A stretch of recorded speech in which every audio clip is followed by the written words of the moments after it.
आप सभी को प्रभु यीशु मसीह के नाम से जय मसीह की। आज का वचन बहुत आशीषित और अनुग्रहित होने वाले हैं। वैसे तो पूरी की पूरी बाइबिल आशीषित अनुग्रह वाले वचन से भरे पड़े हैं, लेकिन उनमें से कुछ वचनों को लेकर आप लोगों के बीच में रखने वाले हैं, जो ऐसे वचन हैं कि अगर आप रोज़ पढ़ेंगे तो आपके जीवन में आशीषें आएंगी। आइए हम उन वचनों की ओर बढ़ते हैं। पहला वचन इस प्रकार से नीति वचन 16 अध्याय के 3 में हम देखते हैं। वहाँ पे क्या लिखा है? अपने कामों को यहोवा पर डाल दे, इससे तेरी कल्पनाएं सिद्ध होगी। इस वचन में हम देख सकते हैं, आपका जो भी काम हो परमेश्वर के हाथ में सौंप दीजिए, परमेश्वर आपके कामों को सफल कर देगा। तो आइए दूसरे वचन की ओर बढ़ते हैं। पहला राजा 2 अध्याय के 3 में हम देखते हैं, यहाँ पर क्या लिखा है?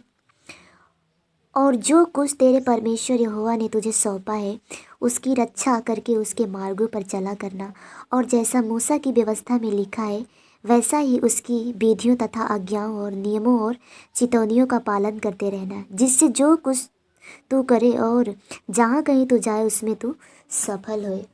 इस वचन में हम देखते हैं इस प्रकार कहा गया है, हम परमेश्वर के मार्गों में चलते हैं, परमेश्वर के वचन के अनुसार चलते हैं तो हमारा हर एक काम सफल हो जाएगा। परमेश्वर का आज्ञा क्या है कि हम झूठ न बोलें, चोरी न करें, किसी को गाली न दें, हम व्यभिचार न करें। जब हम ऐसा नहीं करते हैं तो परमेश्वर हमारे हर एक कामों को सफल करता है।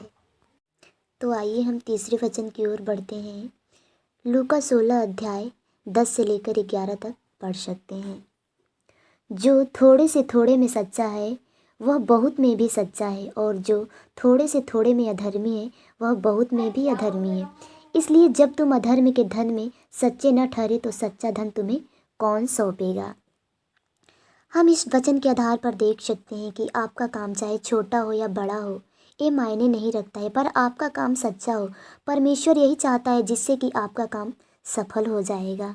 चौथा वचन इस प्रकार से है, यशायाह 41 अध्याय के 10 में, मत डर क्योंकि मैं तेरे संग हूँ, इधर उधर मत ताक क्योंकि मैं तेरा परमेश्वर हूँ।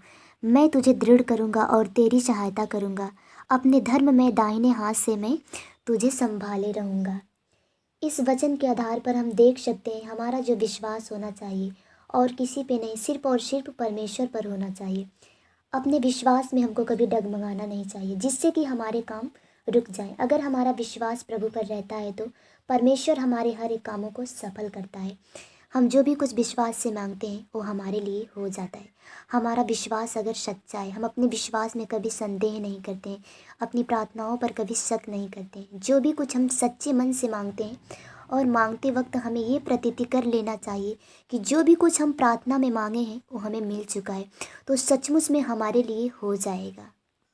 पांचवा वचन इस प्रकार से है, यिर्मयाह 17 अध्याय के 7 पद में, धन्य है वह पुरुष जो यहोवा पर भरोसा रखता है, जिसने परमेश्वर को अपना आधार माना हो।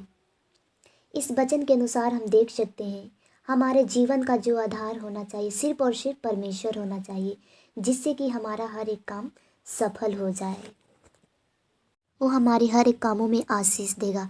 अगर हम अपने जीवन के पहला स्थान जो है अगर हम परमेश्वर को देंगे तो परमेश्वर हमारे जीवन में बहुतायत की आशीष देगा। अगर हमारा विश्वास और भरोसा परमेश्वर पर होना चाहिए, हम जो भी कुछ करें सब परमेश्वर को याद करके करें, उसी को स्मरण करके करें, तब हमारा हर एक काम है वो सब सफल होगा। हमें कभी किसी मनुष्य पर भरोसा नहीं रखना चाहिए, हमें सिर्फ और सिर्फ परमेश्वर पर भरोसा रखना चाहिए, जो हमारी प्रार्थनाओं को सुनकर उसका उत्तर देता है और हमारे जीवन में काम करता है। परमेश्वर आप सबको इस वचन के द्वारा आशीष दे।